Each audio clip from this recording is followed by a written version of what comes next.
I'm in the peculiarly Trinidadian position of having given away all the copies of my new book to my family and friends, and I could have continued doing so for 150 copies, but I haven't.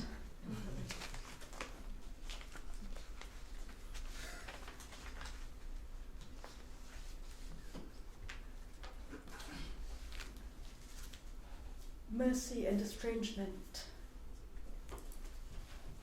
His heart hurtling towards me. I not caring to catch it, it turns into a bird, turns. A scavenger bird, lightfoot, alights on foam, contests white as silver tilts white. Silver as a refuse seems silver, gawks, jinx, is irradiated by charts, charted inly, magnetic, unhoming because transformed. A rill and a jitter brought me, bird form my heart, to the park, where state translators laid off sat sad for their hospitals, prisons and schools. Laws whistled infixes between trained airs, and at our conference, so many equivalents for gracias and Verfremdung, easy change amongst false friends. The next poem was written in Cambridge towards the start of the Judith Wilson Fellowship. Sorry, I think you can call that noises off. And that is pretty much how the fellowship year went. A personal dog. It isn't matter. Doesn't matter. Does it, compared with what shan't have known?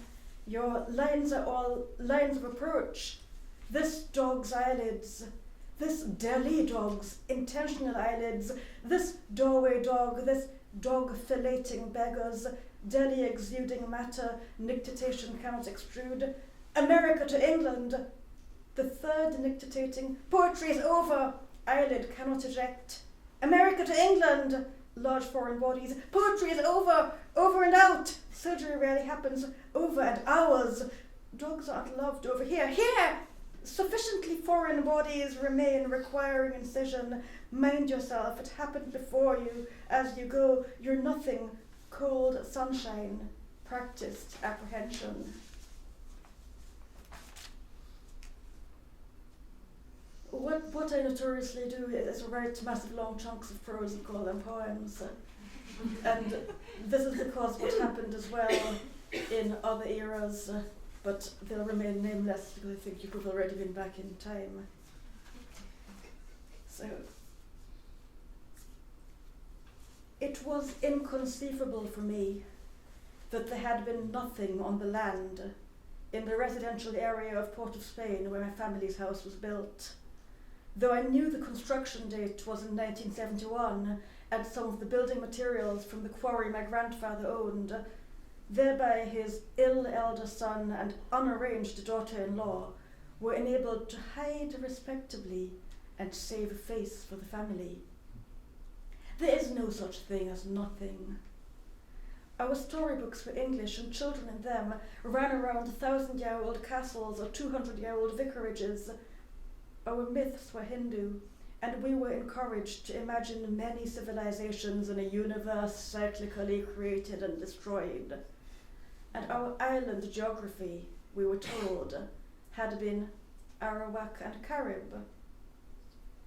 The land sloped down just over 1/4 of an acre of it. There were mostly well-behaved trees and one frightening one, but there was also somehow the feeling of where trees had been. I do not mean stumps or even irregularities in the ground. There was more to this than the suggestion of seeding patterns of cush grass and razor grass, windflowers, lily spathes, and snake plants. A child not allowed for all sorts of reasons to play much with other children started to know the nameless lilac trumpets, no bigger than 2 millimeters, that never did figure in textbooks.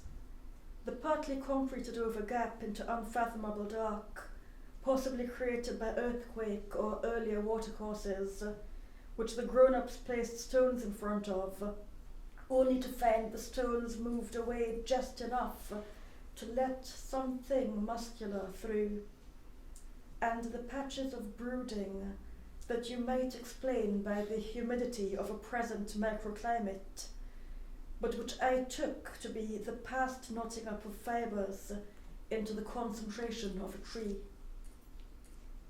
It was indoors, just inside the threshold of my bedroom, that I dreamt the woman who had tan yellow skin and a sharing rag of silk for hair. She was not the unwrapped mummy from the dead house museums abroad. She was not quite my aunt's maid who was over here from South America and was the first Arawak I thought I had ever seen, since we were mistaught that Trinidads were extinct from ancient conflicts. She was more like that, though. Yes, indigenous, a category scarcely acknowledged in Trinidad, to which people have been waves. She smiled at me, and her smile went up toothily at the corners, because her flesh no longer covered skull. "I'm as solid as you are," she said, loudly and tonguelessly. Her arms extended themselves, and my upper arms were grasped hard between the elbow and shoulder. "I'm as solid as you are." I knew she could not be. "I'm as solid as you are."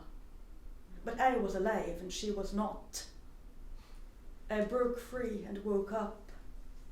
I arrayed my mind with ferocity and identified a day. I had a lovely post-colonial moment last year. I sometimes have these moments I think of as post-colonial moments. It's the easiest way to let them remain not making sense. And when I was asked to respond to Georges Bataille, the French philosopher, and he'd written a rather beautiful bit of philosophical poetic prose about the mouth, la bouche, and then to my amazement, he started talking about the difference in which savages stretch their bodies so that the mouths are extended at the end, continuous with the neck, like those of animals. I tried doing this, but I wasn't very good at it. So I have to work on it after. But I thought I would write a little bit anyway about what mouths were not. The prolongation of the spine and the stretched neck approximate the French philosopher only to his own and airy beast, after Georges Bataille, la bouche. The mouth is planetary, circled by systematic tides. The molten core, the tongue root, the microbial cities, the sirocco and austerities of breath.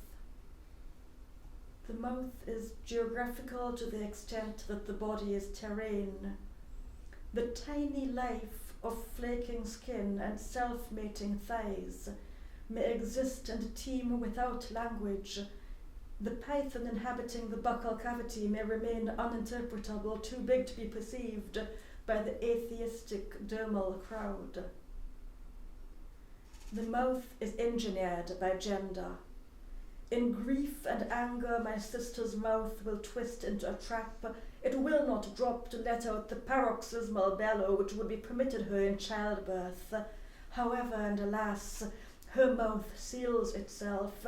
Even her lips turn in as her eyes widen, and the sinews in her neck become unmusically, why not furiously, strung.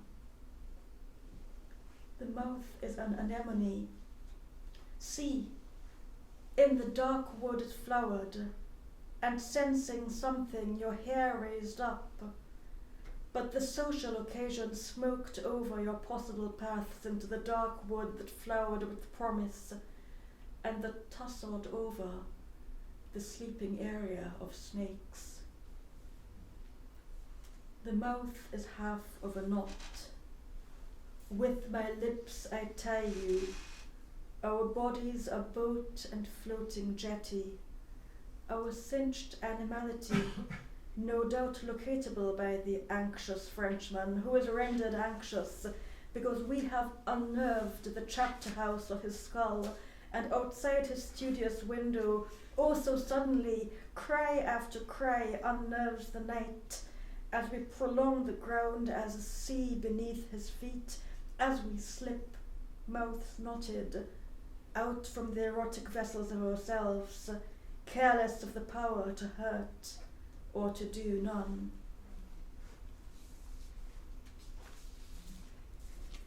I wrote a series of poems which addressed that question of disappointment.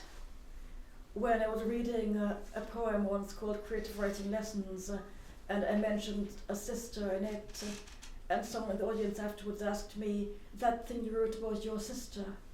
And I said, I don't have a sister. She said, you don't have a sister?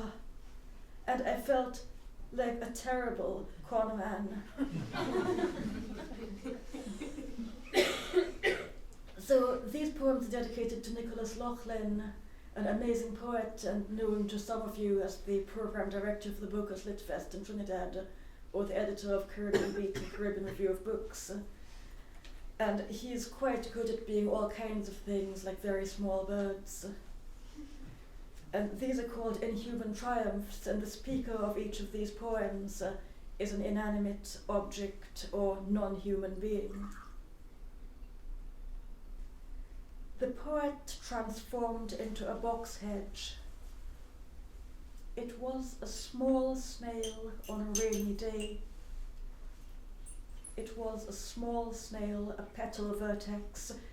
It was a small snail nestled ascendant to the heart of a rose, an apricot rose. And for a small snail on a rainy day, the sea was beating about my heart.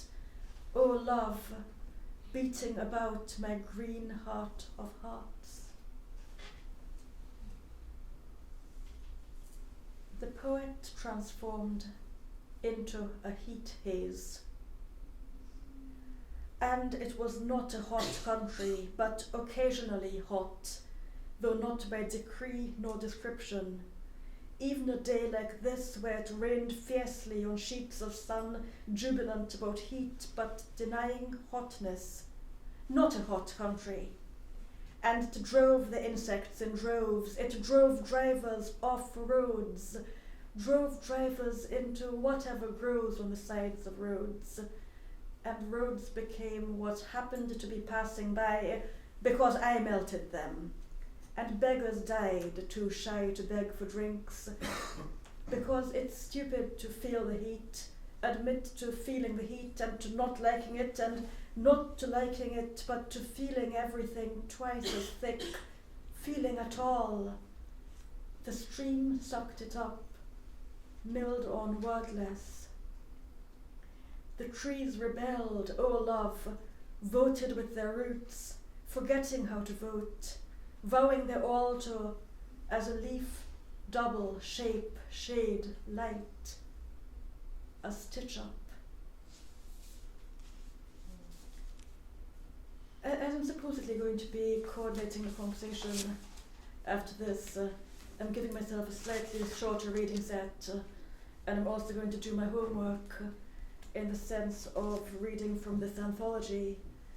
And when Gemma asked me whether I had poems about place, I first said no, because my big thing is about all sorts of different places crossing in the mind, and even a lyric poem exceeding its boundaries because of the amount of various content that was dreamed even in one small line. And then I realized actually there were lots of different places, and in this one I was literally in a small church in Norfolk for residency for 3 days, where the remit was to be there from 9 a.m. till dusk every day, engaging anyone who went into the church in poetic activity.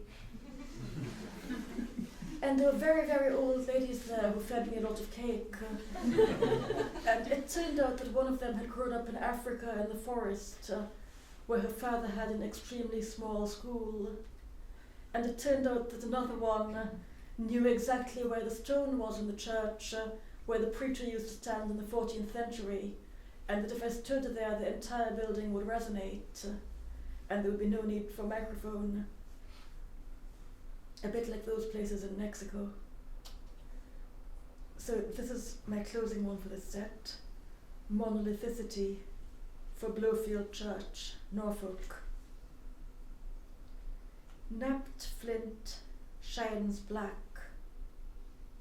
Flint's kind. Flint digged from gravel pits where flint has neighboured iron may show red seepage. Flint sourced from near the sea is grey. Like all flint napped, it shines black. Hand over hand over hand, over 100 feet, pre-electronic labour placed, not meaning to expose this basic grimness, faced the rough sides with strips of napped and shining flintwork. The tower in a century neared completion. Now is the tower of 600 years ago. You could see it as one. It rocks. The bell ringers, knees overhead, scapulas overhead, all hands over ropes in a life-threatening lightning, feel this as charted colour number sequence, as pulled peel, and in the sway of stone in wind. The tower rocks. Do you think it was meant to? While the marguerites make the white-capped ocean graveyard meadow to mast, and it looks like a tower.